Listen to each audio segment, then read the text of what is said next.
नमस्कार, मैं हूं अंजू पंकज।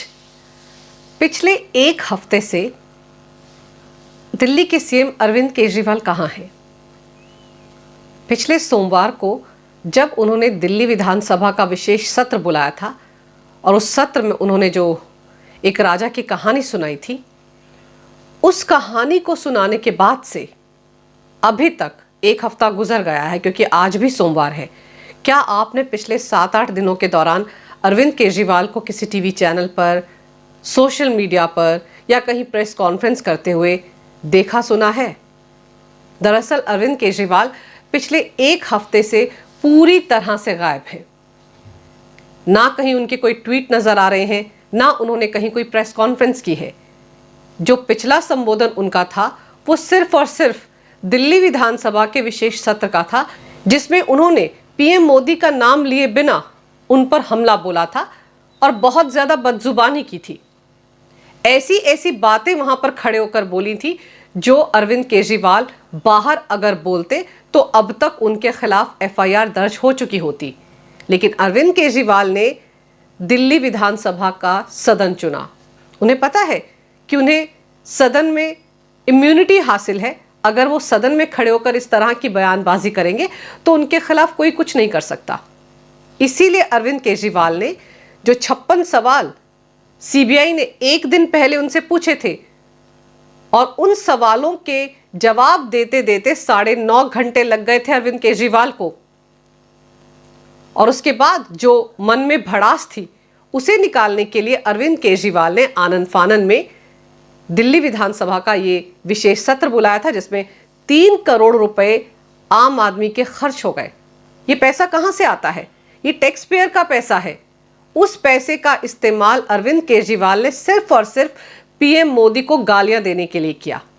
और आगे देखिए, अरविंद केजरीवाल को यह लग रहा था कि जितने भी टीवी चैनल्स हैं वो सबके सब उनके इस भाषण को लाइव काटेंगे, लाइव दिखाएंगे, क्योंकि पहले ऐसा होता आया है। दिल्ली की आम आदमी पार्टी सरकार का जो करोड़ों का बजट रहता है विज्ञापनों का, वो आखिर कहां खर्च किया जाता है? वो इन्हीं टीवी चैनल्स को दिया जाता है जो कभी दिवाली के दिन लक्ष्मी पूजन का लाइव प्रसारण करते हैं जहां पर अरविंद केजरीवाल रहते हैं, और कभी होली के त्योहार पर अरविंद केजरीवाल जो पूजा करते हैं उसका लाइव प्रसारण करते हैं। ये काम नेशनल मीडिया करता आया है और इसके लिए उन्हें अच्छी खासी मोटी रकम मिलती है।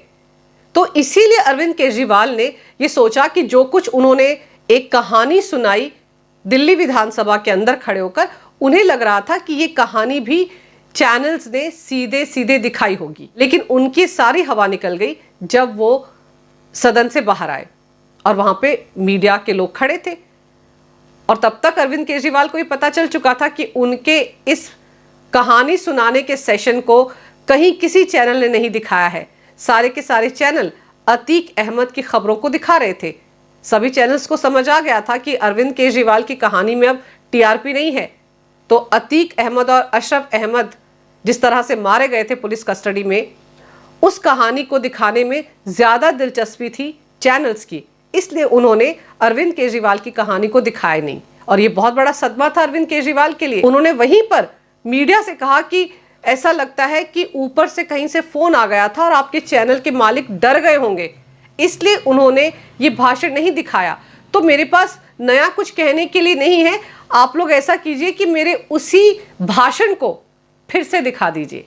जरा सोचिए, अरविंद केजरीवाल ये टीवी कैमरास के सामने रिपोर्टर से कह रहे हैं कि आपके जो एडिटर्स हैं वो तो डर गए हैं, शायद इसी डर के मारे मेरे भाषण को नहीं दिखाया। और जनाब, उनकी इतनी हिम्मत भी है ये कहने की कि मेरे उसी भाषण को दिखा दीजिए और ज्यादा कुछ नया कहने के लिए मेरे पास नहीं है। ये अरविंद केजरीवाल इसलिए कह रहे थे क्योंकि उन्हें पता था कि जो कुछ गंद उन्होंने सदन के अंदर खड़े होकर बोला है, जिस तरह से उन्होंने सदन की गरिमा को तार तार किया है, जिस तरह से उन्होंने सदन का इस्तेमाल सिर्फ और सिर्फ पीएम मोदी पर कीचड़ उछालने के लिए किया है, अगर उसी भाषा का इस्तेमाल वो मीडिया के कैमरों के सामने करेंगे, अगर उसी तरह का भाषण वो एक बार फिर से मीडिया के कैमरों के सामने देंगे, तो फिर तो वो फंस जाएंगे, फिर तो उन पर मानहानि का केस भी हो सकता है। तो इसी वजह से अरविंद केजरीवाल ने बड़े शातिराना तरीके से मीडिया से कहा कि भाई जो कुछ मैंने सदन के अंदर कहा है आप मेरे उसी भाषण को दिखा दीजिए, मेरे पास नया कुछ बोलने के लिए नहीं है। आप यहीं से समझ जाइए कि वो 3 करोड़ रुपए खर्च करके जो विशेष सेशन बुलाया गया था दिल्ली विधानसभा का, दरअसल उसका मकसद क्या था। और अरविंद केजरीवाल ने जो कुछ वहां पर खड़े होकर कहा उससे वो पूरी तरह से बेनकाब हो चुके थे। लोग समझ गए थे कि अरविंद केजरीवाल किस स्तर की राजनीति कर रहे हैं, कैसे वो विधानसभा का इस्तेमाल कर रहे हैं अपने पर्सनल वेंडेटा के लिए, किस तरह से वो देश के प्रधानमंत्री पर कीचड़ उछालने के लिए विधानसभा का विशेष सत्र बुला रहे हैं। और ये भड़ास किस लिए थी? ये भड़ास सिर्फ इसलिए थी क्योंकि 9.5 घंटे की जो पूछताछ पिछले रविवार को सीबीआई की टीम ने की थी, उससे अरविंद केजरीवाल के होश उड़ गए थे। क्योंकि आप खुद सोचिए, अगर सच में अरविंद केजरीवाल का इस 292 करोड़ के आबकारी घोटाले से कोई लेना देना नहीं था, उन्हें इस बारे में कुछ पता ही नहीं था, तो फिर वो 56 सवाल क्या थे? सीबीआई ने जो 56 सवालों की लिस्ट तैयार की थी, वो लिस्ट उन्होंने इस आबकारी घोटाले में जितने भी आरोपियों से पूछताछ हुई थी सीबीआई की, उनसे पूछताछ के बाद ही ये लिस्ट तैयार की गई थी, खासतौर से केजरीवाल के लिए। सबसे अहम बात तो यह है कि विजय नायर, जो मीडिया प्रभारी हुआ करता था आम आदमी पार्टी का, जो कि इस पूरे घोटाले का मास्टरमाइंड बताया जा रहा है, उसी ने ये पूरी साजिश रची और अरविंद केजरीवाल के कहने पर ही उसने साउथ लॉबी से बात की। ये बातें खुद विजय नायर बता चुका है सीबीआई और ईडी को।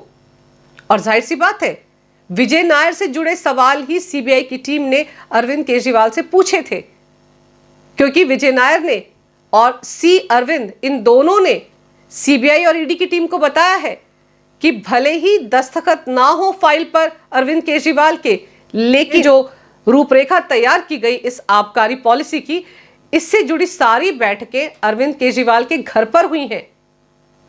सी अरविंद, जो मनीष सिसोदिया के सेक्रेटरी हुआ करते थे, उन्होंने भी ये बात कही है सीबीआई को कि सारी बैठकें तो अरविंद केजरीवाल के घर पर हुई हैं।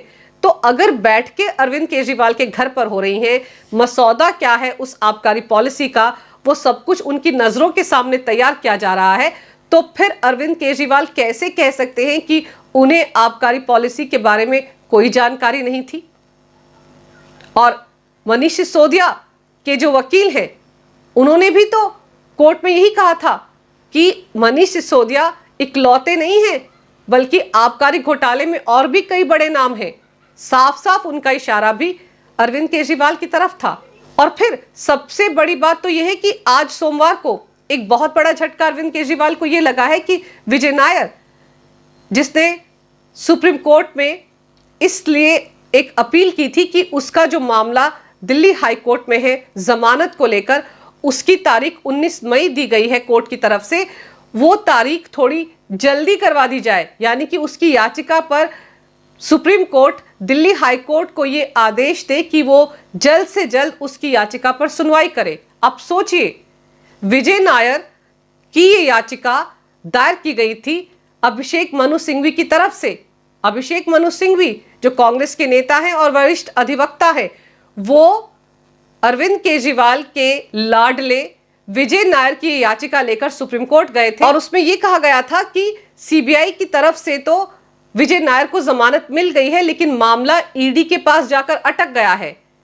निचली अदालत में ईडी को लेकर जो जमानत की याचिका डाली थी विजय नायर ने, वो खारिज हो गई थी। उसके बाद वो दिल्ली हाई कोर्ट गया था और दिल्ली हाई कोर्ट ने इस बारे में ईडी से हलफनामा मांगा है और इसीलिए उन्होंने इस मामले पर सुनवाई की तारीख 19 मई तय की थी। आप सोचिए, ये वो देश है जहां पर अदालतों में आम आदमी के केस सालों साल सुनवाई के लिए तरसते रहते हैं, उनके केसेस पर सुनवाई होती नहीं है, लेकिन एक घोटाले के आरोपी के वकील जो कि वरिष्ठ अधिवक्ता हैं, वो सुप्रीम कोर्ट में सिर्फ इसलिए जाते हैं कि उसकी जमानत की याचिका पर दिल्ली हाई कोर्ट जल्द से जल्द सुनवाई करे। हालांकि सुप्रीम कोर्ट से उन्हें मुंह की खानी पड़ी।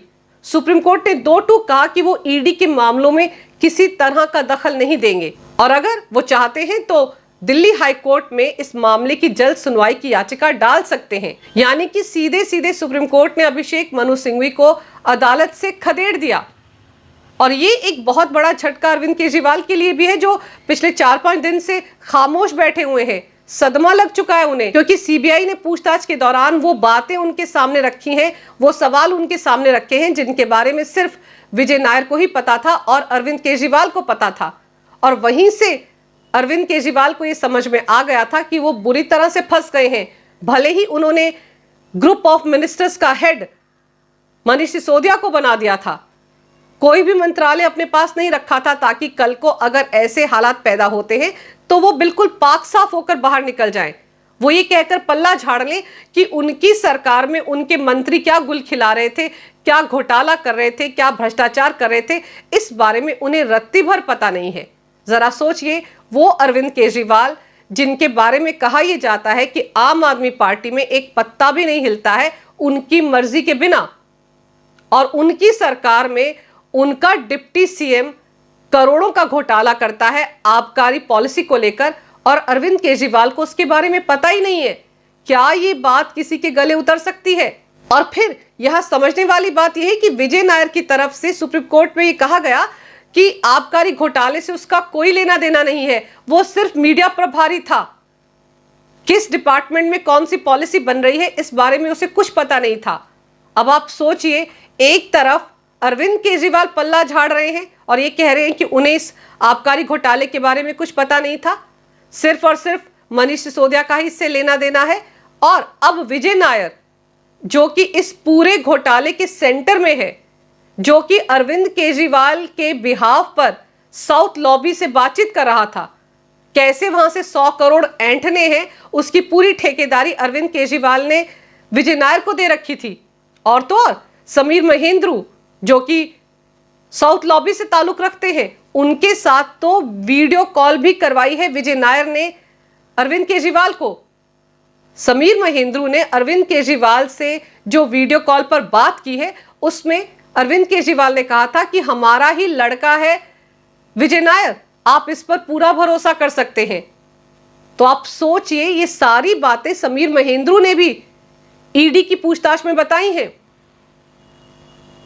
फिर बुच्ची बाबू, जो बीआरएस की नेता, साउथ लॉबी से ताल्लुक रखने वाली के कविता के सीए हैं, उन्होंने भी पूछताछ के दौरान ये बताया है कि विजय नायर जब जब के कविता से मिला तब वो उन्हें इंप्रेस करने की कोशिश करता था कि उसकी आम आदमी पार्टी में इतनी चलती है कि वो मनमाफिक तरीके से उसमें बदलाव करवा सकता है आबकारी पॉलिसी में। वो जैसे कहेंगे उनको फायदा पहुंचाने के लिए वो बदलाव किया जा सकता है आबकारी पॉलिसी में। और वो मनीष सिसोदिया और अरविंद केजरीवाल के बिहाफ पर ही साउथ लॉबी से मुलाकात कर रहा था, कि कविता से मिल रहा था।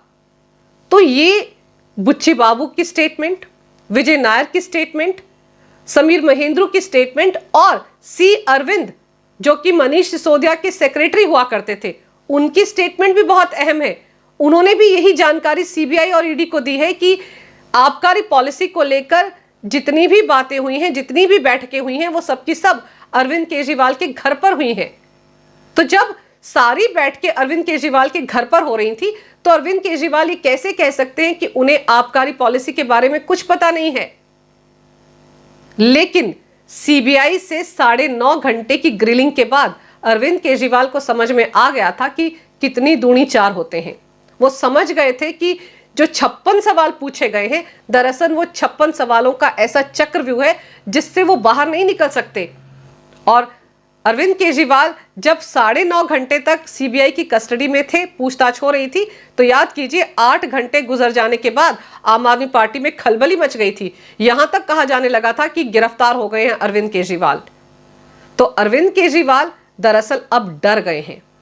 राजा रानी की बकवास सी कहानी सुनाने के बाद उनका डर आसमान छू रहा है। अब उन्हें समझ में आ रहा है कि वो कहानियां सुना ले, किस्से सुना ले, आरोप लगा ले, लेकिन वो बच नहीं सकते हैं। उनकी जो भी भूमिका आबकारी घोटाले में रही है, अब उसके चलते बहुत जल्द उनके इर्द गिर्द सीबीआई और ईडी दोनों का शिकंजा कसने वाला है। यही वजह है कि अरविंद केजरीवाल कहीं नजर नहीं आ रहे हैं। और फिर अमृतपाल, जिसकी गिरफ्तारी 36 दिन बाद हुई है, ऐसा क्या था कि वो पंजाब में था और पंजाब पुलिस उसे तलाश ही नहीं पा रही थी? ऐसी कौन सी जगह में जाकर छिप गया था अमृतपाल? क्या पंजाब पुलिस को सच में ये पता नहीं था कि अमृतपाल कहां पर है, जबकि उसके वीडियो, फोटोग्राफ्स सब धीरे धीरे करके सामने आ रहे थे? तो ऐसा क्या था कि आम आदमी पार्टी की सरकार अमृतपाल को बचा रही थी? यानी कि इन 36 दिनों के दौरान ये कोशिश जरूर की गई कि अमृतपाल को विदेश भागने में मदद की जाए। उसकी पत्नी जब पकड़ी गई थी एयरपोर्ट पर लंदन भागने के चक्कर में, उसके बाद से ही अमृतपाल पर शिकंजा कसा। उसके बाद ही अमृतपाल पुलिस के हाथ में आया। वो पुलिस के हाथ में आया, पुलिस ने उसे गिरफ्तार किया या फिर उसने सरेंडर किया? ये सब ऐसे सवाल हैं जिनके जवाब कोई खुलकर नहीं दे रहा है। पंजाब पुलिस के जो कर्ता धर्ता है, मुखिया है, वो भी ये कहते हैं कि हम इतना ही बता सकते हैं।